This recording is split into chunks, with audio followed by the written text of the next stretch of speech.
Hello students, आज मैं exercise 9.1 का एक्सरसाइज 9.1 का क्वेश्चन नंबर 12 बताने जा रहा हूँ।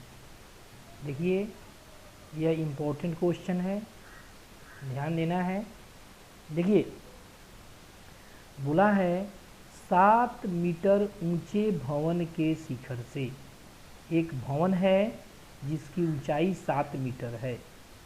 तो मान लीजिए कि ये ज़मीन है और ज़मीन पर ये मेरा भवन है। देखिए, भवन बना दिया, ए बी भवन हो गया। ये ऊंचाई मेरा 7 मीटर दिया हुआ है। बोला है कि भवन के शिखर से एक केबल टावर के शिखर का उन्नयन कोण 60 डिग्री है। मतलब यहाँ से, ये भवन का शिखर है, यहाँ से टावर के शिखर का उन्नयन कोण कह रहा है, इसलिए दृष्टि रेखा ऊपर जाएगा। दृष्टि रेखा मेरा ऊपर जाएगा क्योंकि उन्नयन कोण है, ठीक है। अवनमन कोण कहता तो दृष्टि रेखा नीचे जाता। तो बोला है कि टावर के शिखर का उन्नयन कोण 60 डिग्री है। मतलब यहाँ से टावर का शिखर जो है ऊपर होगा। तो मान लीजिए कि ये ज़मीन है, यहाँ पर टावर है, ये टावर का पाद बिंदु है और ये मान लीजिए टावर का शिखर है। यहाँ से यही टावर हो गया आपका। तो बढ़िया से फिगर बनाइएगा आप, ठीक है। ये सी और डी, तो डी टावर का शिखर हो गया और सी उसका पाद बिंदु हो गया। बोला है कि शिखर से टावर के उन्नयन कोण 60 डिग्री है। तो यहाँ से भवन के शिखर से टावर के शिखर पर आप दृष्टि रेखा ले जाएंगे, ठीक है। और इसको थोड़ा सा बढ़ा लेते हैं, आप स्केल से बढ़िया से बनाएंगे। थोड़ा सा मेरा फिगर टेढ़ा मेढ़ा हो गया है।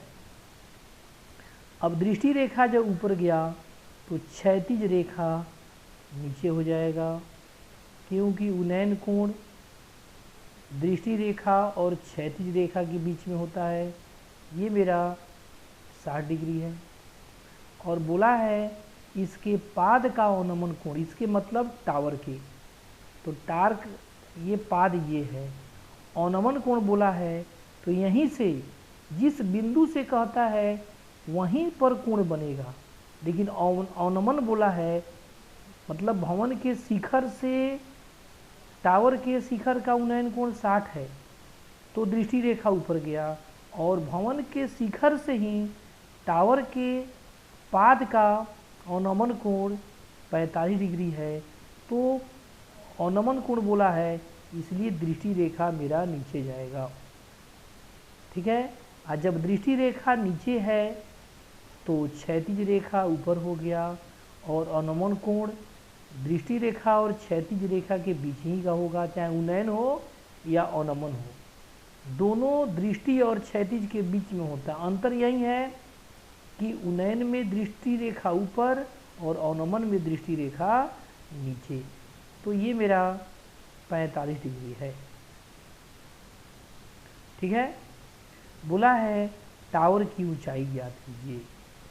तो मान लीजिए कि टावर का ऊंचाई ये पूरा आप x मान लीजिए, टावर की पूरा ऊंचाई x। देखिए, मैं h नहीं मानता हूँ, इसलिए कि हम लोग साइन कॉस टेन लेते हैं तो उसमें h आता है कर्ण के जगह पर, हाइपोटेनस के जगह पर, इसलिए मैं h ऊंचाई में नहीं मानता हूँ। h metre. अब देखिए ये 7 है ना, तो अगर मैं यहाँ डाल दूँ e, तो इसी मेरा 7 हो जाएगा, 7 मीटर। और डी x में से 7 मीटर क्या कर देंगे, घटा लेंगे। मतलब x मीटर में से d को थोड़ा सा ऊपर कर दीजिए, x मीटर में से आप ये टोटल x मीटर है, उसमें से 7 मीटर घटा दीजिए, ये हो गया DE। अब टावर की ऊंचाई तो माना कि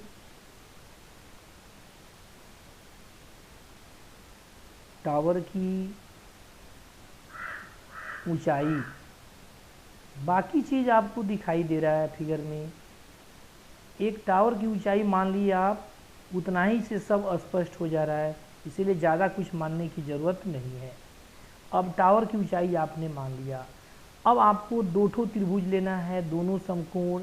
तो देखिए, एक आपका हो गया DEA और एक हो गया AEC, ये भी समकोण है।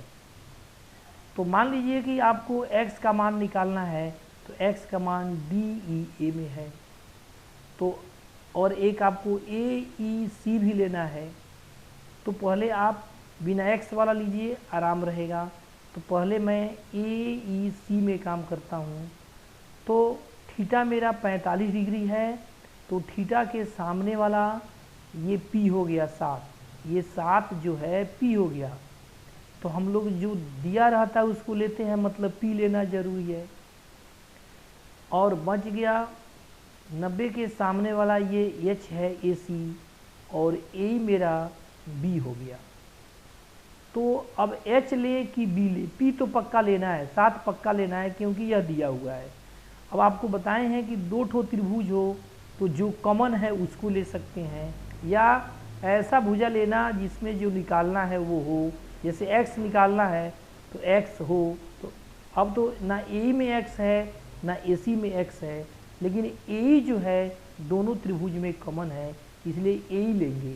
A मतलब B लेंगे, ये B है और ये मेरा EC P है। तो B और P मेरा tan में होता है, cot में होता है, इसलिए tan लेंगे हम लोग, tan 45 डिग्री AEC में। फिर DEA में ये 60 डिग्री थीटा हो गया, तो इसके सामने वाला ये P हो गया x-7, तो इसको लेना ज़रूरी है। बच गया AD और AE, तो AE लेंगे क्योंकि दोनों त्रिभुज में कॉमन है। तो ये AD जो है मेरा H है, क्योंकि 90 के सामने वाला, तो H लेना नहीं है, P लेना है और B लेना है। तो इसमें भी tan थीटा ही लेंगे, tan 60 लेंगे क्योंकि P और B tan में होता है। ठीक है, आप किसी त्रिभुज में पहले काम कर सकते हैं, तो मैं x का मान निकाल रहा हूँ तो उसको बाद में ले रहा हूँ। तो समकोण त्रिभुज AEC में लिखेंगे, सबसे पहले तो लिखेंगे क्योंकि tan theta equal to P by B, इसलिए त्रिभुज AEC में tan 45 बराबर P की जगह पर 7, चाहे EC भी लिख सकते हैं, और B की जगह पर AE लेंगे। ठीक है, तो लेंगे समकोण त्रिभुज, समकोण त्रिभुज AEC में tan 45 degree equal to 7 metre बटे AE। अब tan 45 का वैल्यू रख दीजिए, tan 45 का वैल्यू A होगा। ऑब्जेक्टिव में भी tan 45 का वैल्यू बहुत पूछता है, और AE हो गया। अब क्रॉस मल्टीप्लिकेशन, तिरछा तिरछी गुना, तो AE से 1 में करेंगे तो AE हो गया, और 1 से 7 में करेंगे तो 7 मेरा, ये समीकरण 1 हो गया। अब आपको काम करना है समकोण त्रिभुज DEA में, इसमें tan 60 बराबर, तो ये P हो जाएगा और ये मेरा B हो जाएगा। तो लिखेंगे फिर, चूँकि tan theta equal to P by B, इसलिए समकोण त्रिभुज DEA में tan 60 डिग्री तो p की जगह पर हमको लेना था x माइनस 7 मीटर और b मेरा a था। अब a का मान समीकरण 1 में आप कमा कर रखे हैं, वह रख देंगे। tan 60 का वैल्यू √3 होता है, एग्जाम में ऑब्जेक्टिव में पूछता है। x माइनस 7 मीटर और ए का वैल्यू 7 मीटर। कहाँ से लाए हैं तो बगल में लिख सकते हैं। समीकरण 1 से ए की जगह पर मैंने 7 मीटर लिया है। अब मीटर से मीटर काट देंगे और तिरछा गुना करेंगे। तो पहले x वाला लेते हैं हम लोग, तो नीचे कुछ नहीं है तो 1 है, तो 1 से इसमें गुना करेंगे x माइनस 7 से, तो x माइनस 7 हो जाएगा और इससे इसमें गुना करेंगे तो 7√3 हो जाएगा। तो ये 1 से इसमें गुना कीजिए, तो गुना करेंगे तो x माइनस 7 और 7√3 हो गया। देख लीजिए 1 से इसमें किए तो x माइनस 7 और 7 से √3 में किया तो 7√3 हो गया। ठीक है, अब x का वैल्यू निकालना है तो x रह जाएगा और 7 इधर आ जाएगा। 7 ये माइनस इधर आएगा तो प्लस। अब चाहेंगे तो 7 कॉमन कर लेंगे, √3 प्लस 1। अगर क्वेश्चन में √3 का वैल्यू दिया हो तो यहाँ पर √3 का वैल्यू लिखकर उसमें 1 जोड़ देंगे और तब 7 से इंटू कर देंगे, लेकिन अधिकतर नहीं देता है। एग्जाम्पल में 1-2 क्वेश्चन है जिसमें √3 का वैल्यू दिया है तो रखना पड़ेगा। इस क्वेश्चन में नहीं दिया है तो इतना ही छोड़ देंगे। मतलब हमको क्या निकालना था, देखिए शुरू में माना कि टावर की ऊंचाई, मतलब टावर की ऊंचाई निकालना था, तो x माने हम लोग, अतः x का वैल्यू हमको आ गया, लिख देंगे। अतः टावर की ऊंचाई बराबर 7√3 प्लस 1, x का वैल्यू हो गया, अब मीटर हो गया आंसर। अब मैं अपने अगले वीडियो में क्वेश्चन नंबर 13 बताऊंगा।